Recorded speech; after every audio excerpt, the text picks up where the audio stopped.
gawin mong inspirasyon itong nangyari sa'yo na bumagsak ka.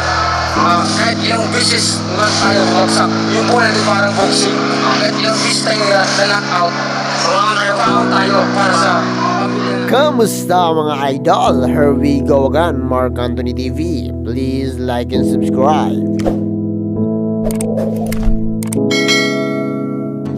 Mga bros ko bros, nag-uumapo sa tuwa nang maipanalo ni King ang laban kay Mr. Chulz. Habang nasa gitna ng laban ay sobrang lakas ng mga hiyawa. Kung mapapansin natin mga idol, sa kupunan ni Boy Tapang ay sobrang tahimik lang. Ngunit sa kabilang kupunan mga idol ay dinig na dinig ang hiyawan, lalong lalo na ang boses ni Jonah. Sa pagkapanalo ni King kay Mr. Chulz ay malugod na tinanggap ng kupunan ni Boy Tapang ng walang pasubali. Pero bago tayo magsimula, shoutout muna tayo sa mga walang sawang manonood ng Mark Anthony TV. Shoutout kay Kobe Hibaya, Camion Clen, J-Love Vlogger, Jerek Atiliano, Nercy Muhammad, RMP TV, Arkim TV Official, at Aaron D. Pamoyo. Maraming salamat mga idol.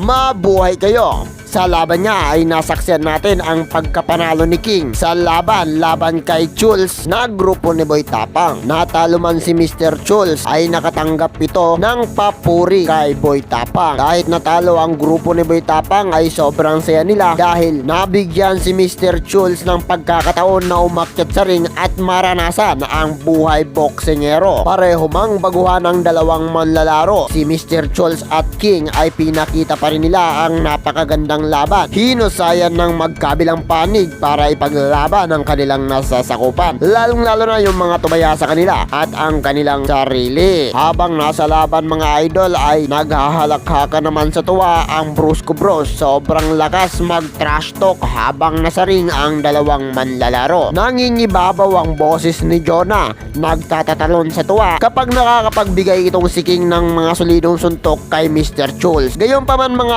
idol, hindi porket natalo si Mr. Chulz ay hindi na niya pinaglaban ang kanyang sarili. Sa totoo lang mga idol ay may mga tamang solido si Mr. Chulz kay King. Nakatanggap din si King ng mga suntok mula kay Mr. Chulz. Ang problema lang mga idol ay hindi niya kinaya ang hangin. Nahihilo siya dahil madalas siyang sumuntok at nanggigigil siya. Habang nasa ring si Mr. Chulz ay dinidiktahan ito ni Boy Tapang. Tinuturuan kung ano ang mga dapat gawin at kung ano ang dapat na ginagawa. Sa taas ng ring mga idol ay hindi na namalayan ni Mr. Chulz ang kanyang ginagawa. Ang importante na lang ay makasuntok siya at makatama kay King. Sa pagwagayway ng kamay ng referee mga idol ay agara naman ng pag-akyat nila Boy Tapang at tuwang-tuwa ito habang sinasalubong nila si Mr. Chulz. Pinuri ang nanalo na si King ng brusko. Nagkayakapan at nakatanggap ito ng mga matatamis na salita mula kay Boy Tapang. Hindi porket natalo tayo ngayon ay hanggang dito na lang. Ang buhay ay parang boxing lang. Matumba man tayo mga idol ay paulit-ulit tayong babangon. Hanggang dito na lang tayo mga idol, at kung nagustuhan mo ang video na ito baka pwedeng makahingi ng like and subscribe.